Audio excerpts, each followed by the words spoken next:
Welcome back to the Primitive Camping and Bushcraft podcast. My name is Chris Speir, and I'm going to be your guide to enjoying the great outdoors.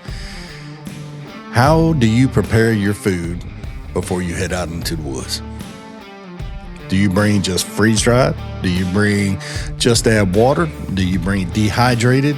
Do you bring canned or pre-packaged or prepared foods? Or do you procure your food once you get to your camping location? I do a little bit of all that. But today, we're going to go ahead and break down food as discussed here in the book, Primitive Camping and Bushcraft. You can pick up a copy of this book on Amazon right now for like $16. And once you get your copy, go ahead and head over to Facebook and join the Facebook group, Primitive Camping and Bushcraft. You don't have to have a copy of the book to join the group, but you can just go ahead and join the group if you want. So let's dive right on in. All right. So what is one of the main concerns about food? You have to have food in order to have energy. And we're going to discuss how food is crucial to maintaining energy levels, especially during physically demanding activities like rock climbing, canoeing, hiking, swimming, stuff like that. You have to have a lot of calories. You have to have more calories when you're in the woods, and you're going to expend more calories while you're out there. You're going to be more physically active while you're out in the great outdoors than you are if you're at, say, home. Some people, that's not true, but a lot of people there are. So when you're planning to travel several miles into the woods, food becomes a major consideration. And the reason why it does is because food is heavy, and food is also, you have to have it. So, you have to have food, and it's heavy, but it's one of those things that you have to make sacrifices for because, you have to have it with you. Now, when I was in the military, I ate more MREs than I ever cared to remember. But the thing about the MREs is that they had 2,000 calories per package. If you ate everything in there, you had over 2,000 calories, and it increased your caloric intake. So when you're in a situation where you're expending a lot of calories, you're going to have to be able to replenish them. Even though I ate so much when I was out in the desert, I still lost a lot of weight because I was constantly active. I was constantly doing stuff. And so I would eat 2 and 3 MREs a day. That was 6,000 calories a day, and I was still losing weight, and it was crazy. But one of the things about food is that when you get out on a hiking trip or you're doing some kind of primitive camping, or, you're heading out into the woods, you find you a nice spot 5 miles away, and you got your hammock set up and you got a nice little stream where you're fishing, you'll be surprised at how quickly your energy gets zapped. And I got a couple of true stories that I'm going to go through here in a little while, but your energy levels will get used up extremely quickly when you're doing any kind of primitive camping or outdoor activities like that. But instead of explaining why you need food, let's explore how to ensure that you have enough whenever you get out into the woods. So we're going to talk about a couple of different things. There's different types of camping food that you can have with you. And I listed it all in the book on page 183. And we're talking about dehydrated food. Dehydrating removes all the moisture from the food, and it uses extremely low heat to dry your food out. Then you have freeze-dried foods, and then you have just add water foods, and then you have prepackaged foods. And we're going to go over all these just a little bit more in depth as we go. But then you have procured food. And so when you dehydrate your own food, the first thing that comes to everybody's mind is beef jerky. Beef jerky is dehydrated meat. And you could take a animal that you procured in the woods and turned it into beef jerky, cut it in thin strips, set it out in the sun, let the sun remove all the moisture out of the meat, and still eat it, and it still be good. A lot of people are like, I ain't doing all that. Well, that's how they did it for hundreds and thousands of years before, we got used to going to the store and picking it up. And, dehydrated food it's not just beef jerky. And I use the dehydrator before I head out into the woods. I will run, like if I know I'm going on a camping trip for a couple of days, 4 or 5 days or something like that, beforehand, I'll run that dehydrator. I'll dehydrate vegetables. I'll dehydrate some beef jerky. I'll dehydrate some eggs. I'll dehydrate, and all that's listed in the book here. But I dehydrate so much stuff and then I bring my own foods with me, and I use my dehydrator like crazy. You can even take old leftovers and dehydrate them, and then put them in a vacuum seal bag, and then throw it in the freezer till you're ready to go. Once it's dehydrated, it's good for several days, but it's just like keep it in the freezer to keep it real good until you're ready to depart from your trip. But you could dehydrate stews. You can dehydrate anything. You can dehydrate applesauce. You can dehydrate, spaghetti, chili, beef stew. I've even dehydrated tomato paste. It sounds silly, but I made tomato powder out of it. And it's good stuff whenever you get out into the woods. But dehydrated chili is pretty good. The only problem with dehydrating anything like that is that if it has a very high fat content, that fat is actually going to cause it to go rancid a little bit quicker. So you got to be pretty quick on those homemade dehydrated meals because they'll go bad a lot sooner than the other stuff.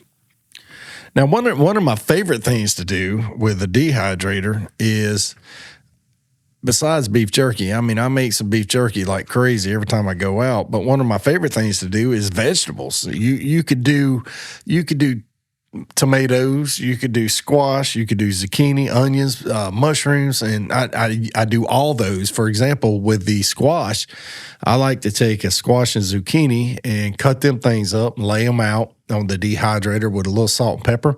And then once they're completely dehydrated, you have 100% healthy chips. Like they have the same consistency as a potato chip. And, you can snack on them when you get into the woods, or you can throw them in some of your stews or your food and stuff like that, reconstitute them and have a more healthy of a meal. My favorite chip is the tomato chip. Whenever you dehydrate, you cut a tomato about 1/8 of an inch thick, throw it into a dehydrator, and once it gets crispy, it retains the flavor, but it is like, it's like over exaggerated. I don't know how to explain it. It's just very zesty. It's very with a little salt and pepper. A tomato chip is amazing. And like you would never go back to store-bought stuff if you tried these things. And I do it all the time. I dehydrate these things constantly. And it's crazy. But when you're dehydrating different things like onions and chips and mushrooms and all these different items, you can make so much different foods when you're in the woods. And plus you can add them to different foods and stuff like that. So we're going to get a little deeper into this as we go. Freeze-dried foods is next. Freeze-dried foods, what happens is they put it in a freeze-drying unit, and these things are extremely expensive. I'd love to get one, but it's out of reach for most people, and you're talking about $3,000 to $5,000 for a small unit. But very handy. They're extremely handy. But freeze-dried foods, what it does is it freezes it and it lets it thaw out as it vacuums all the moisture out of the food. And eventually there's no more moisture in the food, and the food is completely dried. It is completely like shelf stable. And, they do this all the time. Right now, a real popular item for freeze drying is like Skittles and candies and stuff like that. You go to street fairs and you see, freeze dried candies and freeze dried chocolate and freeze dried ice cream and and all that's pretty cool. But when you're going into the woods, if you're looking for a lightweight way to do it, you don't freeze dried is the way to go. It is the lightest option of any food, because it's going to take out all the moisture, all the weight, and everything. Even here in the book, I put an example how an 8-pound roast, once you cut it up, slice it up, and freeze dry it, is going to be less than a pound. And that same roast, once you dehydrate it, it's going to be about 3 pounds. So for those of you that are watching the video, I have here in my little hands, I have the Thrive Life. This one is broccoli. This is freeze-dried broccoli. And if you watched any of my videos on YouTube, I do these all the time.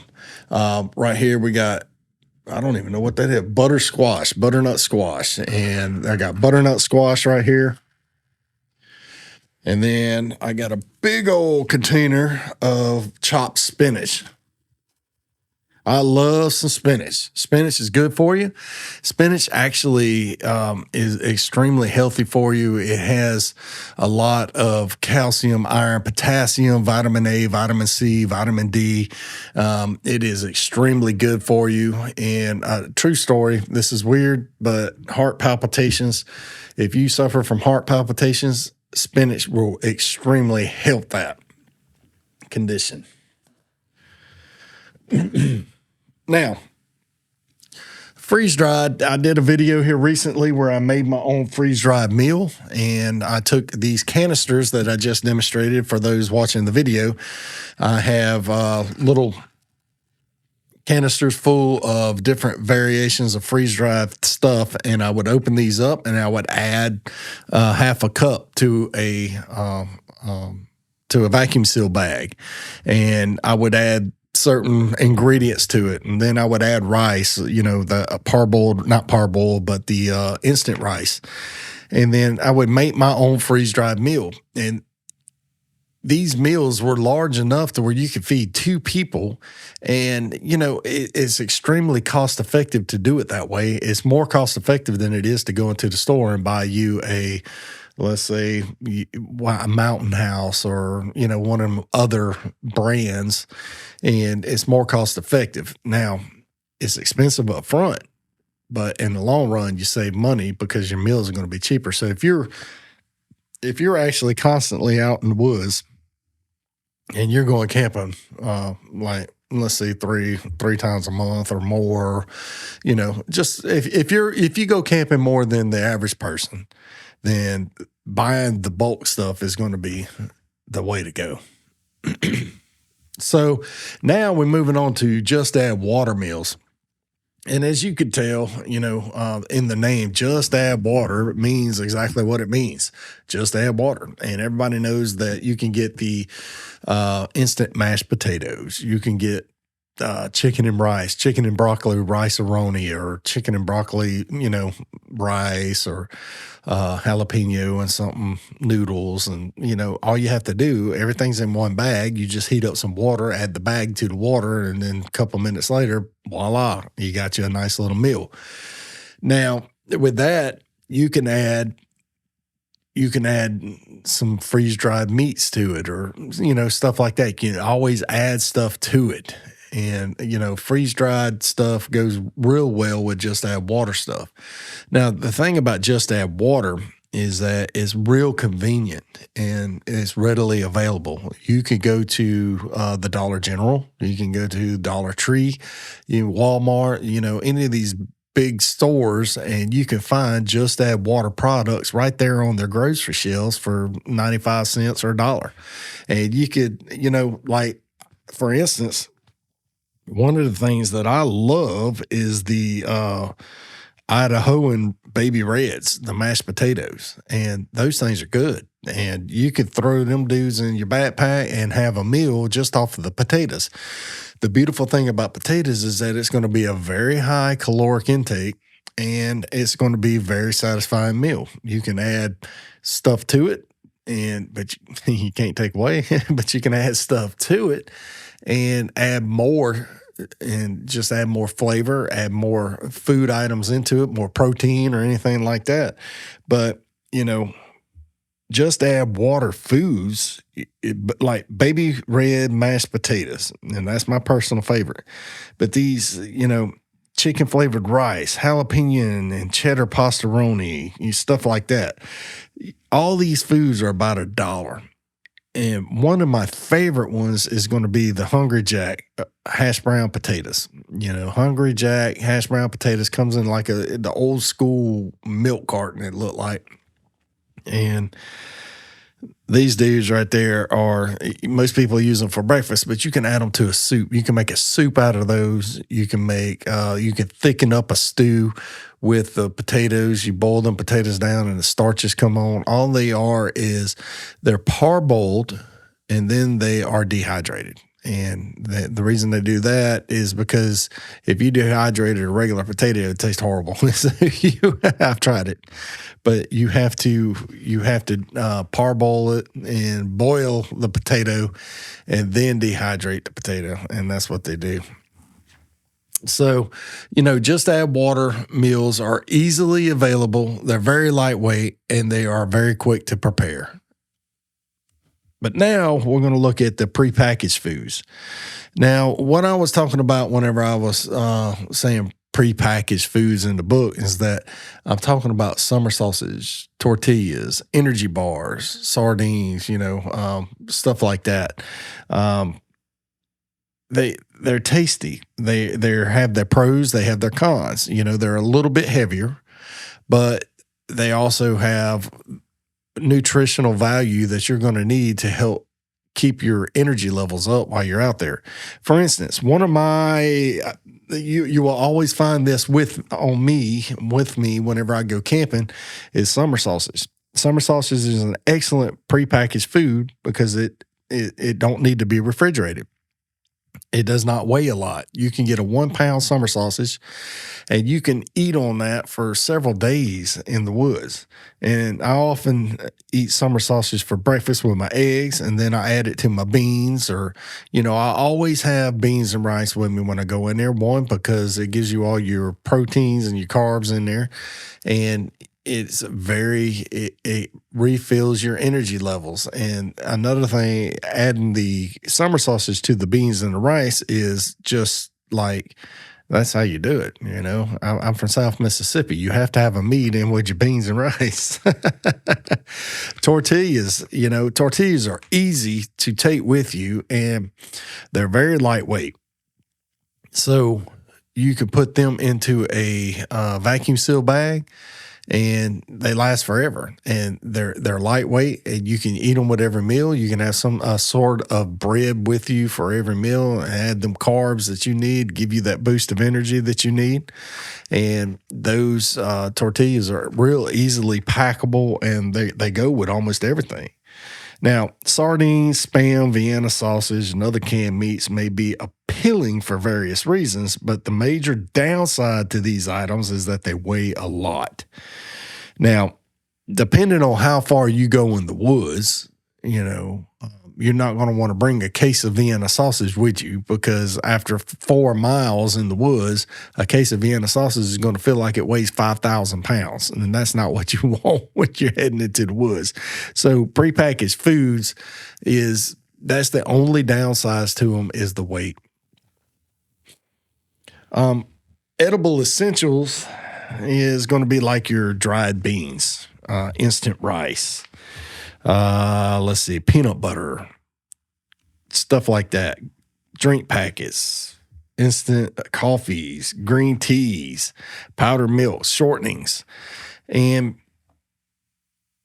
Crisco makes, when we're talking about shortening, Crisco makes little bars that look like a stick of butter, but it's actually it's shortening. And you just cut it off, throw it in the pot, and you can fry a mushroom, fry a fish, fry a mouse, whatever it is that you caught. But versatile items are great for any primitive camper looking to make a variety of meals while you're out in the woods. These dried beans are extremely versatile. You can use dried beans, and you could bring a 1 pound bag of dried beans and eat on it 2 or 3 times while you're in the woods, mixed with some rice. Instant rice is approximately half the weight of regular parboiled rice. So the instant rice in the box or minute rice in the box, you it's extremely lightweight. It's very effective, and it feeds you. During World War II, the majority of the Pacific Islands, the Pacific Campaign, that's all they had was rice. If you watch the movie Rice and Maggots, but you know, one of the things that you can bring with you that I do constantly is Lipton onion soup mix. That stuff is amazing. You can flavor anything with it. You can make a soup with it. It's a seasoning for anything that you want to make. If you procured yourself a raccoon or a possum or something like that, Lipton onion soup mix will make that thing taste more like home. Stuff like that. Now, one of the things that I brought with me or usually bring with me is a very small jar of peanut butter. Two reasons. One is that you can use it for bait, and if you're trapping and you're trying to catch little critters to eat, you can use it for bait. Two is that it is extremely dense in vitamins and minerals, and it is one of those things that if you did that, if you were zapped and you opened the peanut butter and you ate that peanut butter in a couple minutes, you would feel brand new. You'd feel totally different. So I remember a camping trip my brother and I took with peanut butter, and we were fishing, and I brought a little thing of peanut butter, and it was 2 days of catching nothing. And, and over the course of 6 days, we couldn't catch any fish, and we were eating our beans, and we were trying to procure as much food as we could. And it was just, it was a 6-day trip, and we just were exhausted. And I can remember sitting down. The food was running out, and we were so weak and tired, headaches, dehydrated probably. And I brought a small jar of peanut butter with me, and I opened it up, and I just started eating. And in just a few minutes, I felt like a brand new person. I mean, I don't know if it was all the sugars, but peanut butter's got the sugars and the proteins and all the vitamins and minerals and stuff in there. But it is an awesome camping food. And if you use the peanut butter with the tortillas, you can have your peanut butter sandwich. You got your carbs, you got your proteins and everything in there, and you can just really boost yourself up, give you that extra energy that you need while you're out there in the woods. So instant coffee, green teas, those little things, they are real good at keeping the headaches away. If you're a constant caffeine drinker and then you head out into the woods and you don't have any caffeine, you're going to get a caffeine withdrawal headache, and the coffees and the teas will actually help mitigate that. And one last quick staple here would be powdered milk. Powdered milk combined with a couple of other ingredients will allow you to make biscuits. It will help you. You can cream your coffee, various different things. Powdered milk is a versatile item to have with you when you head into the woods, and it's just it's great to have with you, and it's real lightweight, and it's just easy to bring and to have. Now, procuring your food, hunting, fishing, and foraging. And I talk about it in here. Like right now, chanterelle mushrooms are growing all over the place. Puffball mushrooms here in South Mississippi are starting to pop up. Oyster mushrooms should be popping up because they pop up throughout the year here. And, but be extremely careful when it comes to mushrooms, because mushrooms, there's thousands and thousands of poisonous ones, and there's only a couple of hundred of edibles. So you want to be extremely careful. I'm not giving you any advice on which mushrooms to to eat, being a podcast, you can't see anything. So, but mushrooms are not, if you know what you're doing, mushrooms are an awesome way to augment your food. If you don't know, if you've never done it before, just get some education or training. I don't even recommend buying a book at first because there's so many lookalikes out there. I did go buy a book, and then I had a friend that showed me which ones we could and could not. And that's what really helped. Now, there's one mushroom out there that you cannot mistake it, and it is some places it's outlawed to touch, but here in Mississippi it is not. But the lion's mane mushroom, you typically grows in the wintertime, fall, winter, early spring, and that is an extremely dense mushroom. It is, you can eat on it for a long time, and is actually very good for you. Little critters like squirrels, rats, mice. And I had a camping trip one time where I ate a mouse, and I posted it on the Facebook group, and everybody's like, "No, you didn't." I was like, "Yeah, I did." And I was like, "You're disgusting." I was like, "It's just a mouse, dude. It's just a mouse. It tastes like squirrel, but softer. It wasn't as chewy." Freeze-dried foods are easy, convenient, and very lightweight, and you can make anything that you want with them. Prepackaged foods are pretty cool because they're already made, but they're heavy. Summer sausages, sardines, Spam, tortillas, energy bars, stuff like that. We went over dried beans. We went over instant rice. And, additional little essentials that we talked about was Lipton onion soup mix, some peanut butter, some drink packets, and green teas. Now, I didn't discuss this, but one of the items that you can make when you're in the woods is pine needle tea.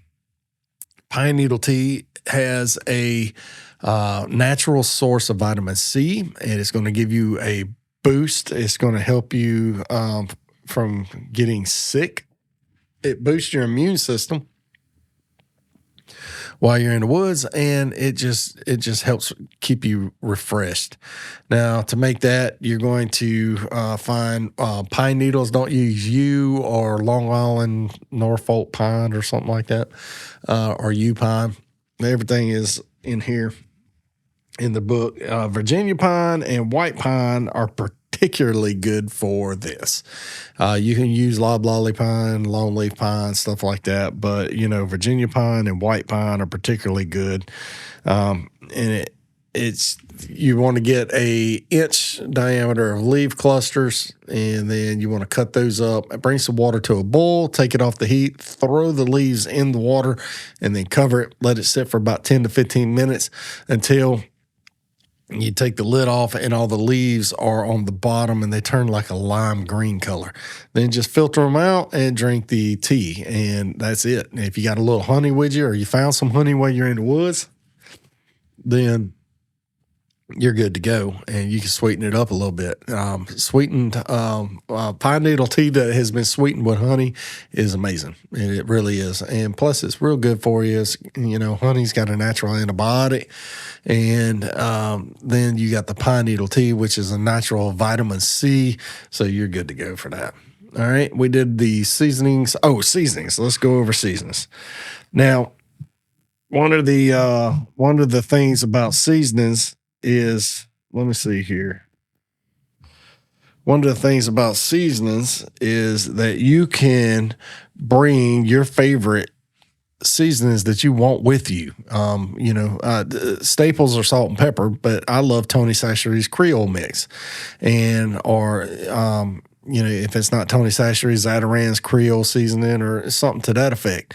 And I put them in a different bottles, little bitty travel bottles at Walmart you get for like 80 cents. You can fill those dudes up, and then you can just sprinkle them on your food, and they're lightweight, and you can bring a little bit with you. You can bring a lot with you. And then, so seasonings are extremely helpful out into the woods, especially a little bit of salt, a little bit of pepper. If that's all you got, salt and pepper makes the world of difference. All right. So I think that's it for today. We've got all the way up to here. The next section is going to be cooking, and we're going to talk about cooking in our next one and just explain what cooking is here in the book. And then we will have been through each section of this book. And then now we're going to turn around and we're going to just break it down. Right now we did a 30,000 foot overview, a flyover. And then now we're going to look into it and just like spend time in each chapter going over each section. So just talk about experiences and stuff like that, and just talk about what I mean about it. So if you haven't had a chance to pick up the book Primitive Camping and Bushcraft, go ahead. Right now it's on sale on Amazon for like $16. You can pick it up on any major online retailer, and go ahead and join the Facebook group Primitive Camping and Bushcraft. And I guess, I'll see you in the next video or the next podcast. God bless you. Have a great day.